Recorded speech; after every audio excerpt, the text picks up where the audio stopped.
Et c'est qui commence à s'énerver un petit peu, le Binotto, là. Bah alors, Mattia. L'affront de certaines équipes contre la volonté de la FIA de limiter par tous les moyens le marsouinage se confirme et prend une autre tournure.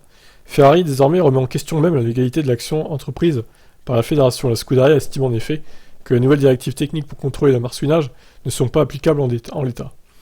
Pour Mattia Binotto, une directive technique ne peut avoir pour effet de changer le règlement, mais simplement de le préciser, même pour des impératifs de sécurité. La FIA devrait ainsi passer par une voie plus formelle, soit la modification du règlement. Ouais, je suis pas totalement désaccord avec ça, c'est vrai que c'est un peu fait à l'arrache tout ça, et au dernier moment surtout.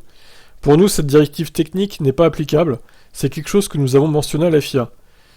Une directive technique est là pour clarifier les règlements, ou pour régler les problèmes de régulation. Elle n'est pas là pour changer les règlements, c'est une question de gouvernance. Une procédure existe, une procédure précise existe pour des changements de règlement, oula, petite coquille, de règlement, même pour des modifs de sécurité en cours de saison, rappelle Mattia Binotto. Il faudrait ainsi que la FIA entreprenne de consulter le comité consultatif technique avant de soumettre un changement au règlement au Conseil mondial du sport auto pour approbation, ce qui n'a pas été fait. Une autre directive technique, ajouter un second plancher pour limiter le marsouinage, introduite à Montréal, serait d'ailleurs hors sol pour le moment et nécessiterait encore de nombreux travaux pour Binotto. Les instructions de la directive ont été émises par erreur.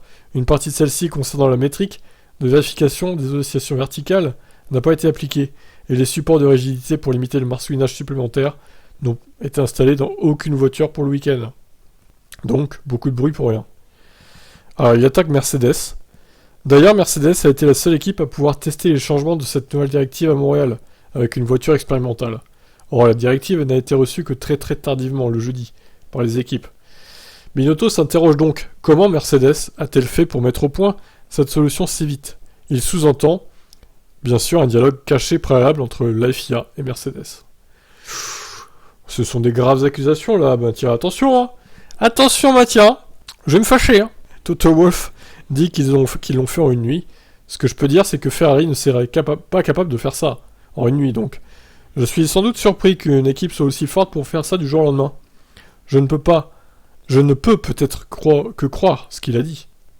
Oui, non, tu n'y crois pas, absolument pas. Hein. Alors, j'ai envie de dire, est-ce que Ferrari est la meilleure équipe de tous les temps?